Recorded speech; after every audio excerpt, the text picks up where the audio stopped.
Bonjour, j'espère que vous allez bien. Bienvenue une autre fois dans le cours mouvement de rotation d'un corps autour d'un axe fixe, leçon numéro 4. Dans cette vidéo, on va corriger l'exercice numéro 2 que vous allez trouver au-dessus de la vidéo.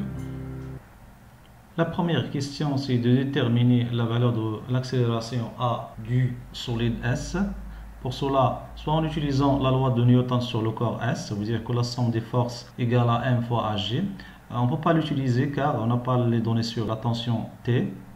Soit on utilise la relation fondamentale de la dynamique, ça veut dire que la somme des moments égale à G delta θ de point. Ensuite, on détermine θ de point et puis en utilisant la relation AG égale à Rθ de point et en calculant AG. Mais on ne peut pas l'utiliser car on n'a pas de données sur T'.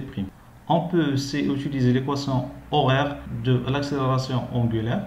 1 demi θ de point t au carré plus t.0 t plus t0. Mais on ne peut pas l'utiliser car on n'a pas la variation de θ en fonction de t. Finalement, on peut utiliser encore l'équation horaire de l'accélération AG. Z égale à 1 demi AGT au carré plus V0t plus Z0 à condition d'avoir les variations de Z en fonction de t au carré. Les variations de Z en fonction de t au carré se forment d'une droite. Donc Z égale à t au carré plus B, avec B l'ordonnée de l'instant t égale à 0. Donc d'après la courbe, B égale à 0. A représente le coefficient directeur de la droite. Pour déterminer A, on prend deux points. Le premier point, le voilà, donc vous avez 0,4 avec 0,4. Deuxième point, c'est 0 avec 0, donc c'est 0, 0. Et on obtient A égale à 1 mètre seconde moins 2. On remplace A par 1 et B par 0. On obtient finalement Z égale à T au carré. On fait maintenant une comparaison entre les deux expressions de Z. Donc ici vous avez 1 demi G AGT au carré. Si vous avez Z égale à T au carré, ça veut dire que 1 demi AG égale à 1. Et donc AG égale à 2 mètres seconde moins 2. La question de 2, c'est de déterminer la nature du mouvement de solide S. On a déjà calculé la valeur de AG, donc égale à 2 mètres par seconde moins 2. Donc puisque A est constante, le mouvement est rectiligne uniformément varié. 3. On cherche la distance parcourue à l'instant t1 égale à 1 seconde. On a Z égale à t au carré. On remplace t par 1. On obtient Z égale à 1 au carré. Ça veut dire que la distance est 1 mètre. Question numéro 4. La nature du mouvement de disque. On sait que AG égale à R fois θ de point. Ça veut dire que θ de point égale à G sur R. On remplace AG par 2 et R c'est 5 fois 10 à la puissance moins 2. On obtient θ de point égale à 40 radians seconde moins 2. Ça veut dire que c'est une valeur qui est constante. Et donc le disque est en rotation uniformément variée. On cherche à déterminer le nombre de tours. On sait que d'abord que delta θ égale à 2p fois n. C'est une relation que vous avez déjà vue l'année précédente. On sait que d'après l'équation de l'abscisse angulaire, que θ égale à 1 demi θ de point t au carré plus θ.0 t plus θ0. Ça veut dire que lorsqu'on dit θ1, ça veut dire on remplace t par t1. Ça veut dire on obtient que θ1 égale à 1 demi θ de point t1 au carré plus θ.0 fois t1 plus θ0. Même chose que θ0, ça veut dire on remplace t par t0. On sait que d'après le lancer d'exercice que t0 égale à 0 et θ.0 égale à 0 car la vitesse initiale est nulle. Et donc on obtient que θ1 égale à 1 demi θ de point t1 au carré et θ.0 c'est déjà nul et plus θ0. Et pour θ0, donc on a t0 égale à 0, ça veut dire ici 0, 0 et finalement on obtient θ0 égale à θ0.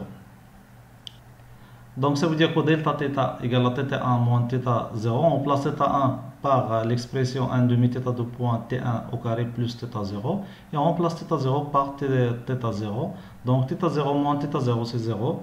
On obtient delta θ égale à 1 demi θ de point t1 au carré. On remplace delta θ par 2p fois n. Ça veut dire que 2p fois n égale à 1 demi θ de point t1 au carré. Finalement, n égale à 1 demi θ de point t1 au carré sur 2p. Application numérique, on obtient que n égale à 3,18 tours. Pour déterminer la tension de fil, on va utiliser la deuxième loi de Newton.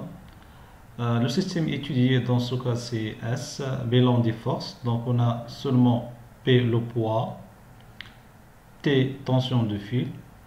D'après la deuxième loi de Newton, la somme des forces égale à M fois AG.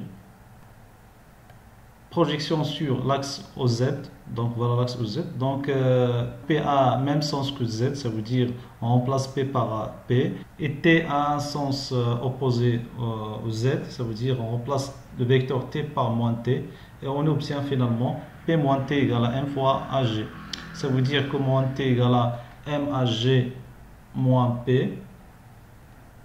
Ça veut dire que T égale à P moins M fois AG. On remplace P par M fois AG. Ensuite, on factorise par M. Donc, T finalement égale à M fois G moins AG.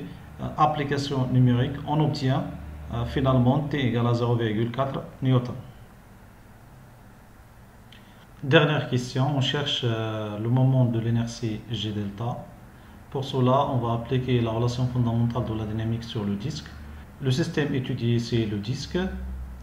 Bilan des forces, donc P' le poids, R' c'est la réaction de l'axe delta et T' tension de fil. D'après la relation fondamentale de la dynamique, la somme des moments égale à G delta fois θ de points. Ça veut dire que le moment de P' plus le moment de R' plus le moment de T' égale à G delta θ de points.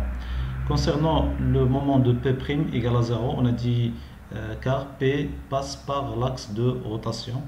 Même chose que R' passe par l'axe de rotation. Pour T', lorsqu'on tire vers le sens de T', donc le disque va tourner dans le sens de rotation, ça veut dire le sens positif, le sens de rotation.